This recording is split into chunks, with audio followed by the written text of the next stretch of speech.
every month we would have a meeting where everyone would be able to share their progress about what they were working on with their different projects, grants, papers, and we would really work to hold each other accountable. So we had this big spreadsheet that we would put up on the as a big slide up at the top of the room, and we would all go around and sort of share our progress on what we had been working on and whether or not we had met the goal that we had set for ourselves the previous week. And the best part was that if you met your goal, you got a freshly baked cookie from Linda Collins, who was working as the director at the time. And if you did not meet your goal, unfortunately, you did not get a cookie, but although sometimes they would still let you have one. But it was a great, just fun way to kind of hold each other accountable, meet our goals, get together once a month and sort of share what we were working on and just kind of check in with everybody. Mark Greenberg was my advisor while I was at the Prevention Research Center, and we were talking one afternoon, and he said, "You know what, Nate, no matter where you are in life, always have a mentor. You know, you're never too big time to have a mentor."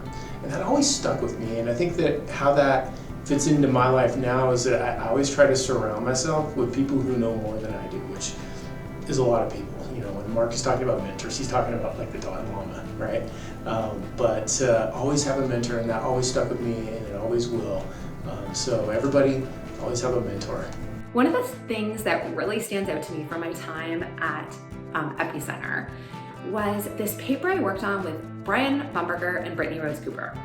So at the time, there was a lot of tension in the literature about adaptations. And people were kind of doing this philosophical debating back and forth about adaptations. But we had real world adaptation data that was on the ground. We had real data that we could use. And so we pulled this data together and looked at the real world adaptations that were happening and ultimately turned it into a publication. Just enjoying that environment and the colleagues and mentors that I have had while my time at Penn. It has been a wonderful experience. I learned a lot. I got to make some friends, and I cherish those moments that I spent there. It is hard to pick just one favorite memory of PAMT because the friends and colleagues that I made during my time as a postdoc, I still talk to today. One that comes to mind in particular was our trip to DC to visit NIH, where we got feedback from project officers on the grant proposals that we were working on in our boot camp.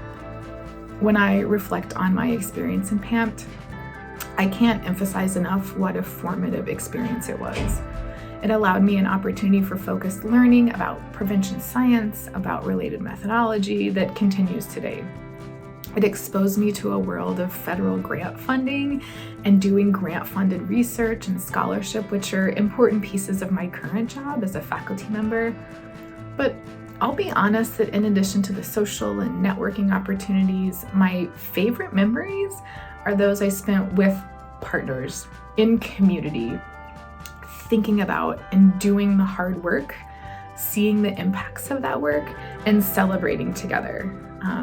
It's probably the favorite piece that I get to do of my job is hearing from the participants, hearing from the communities you're trying to work in and say, because of this program, this happened, or because of this work, this is what I see, and getting to see that and know that I was a part of that.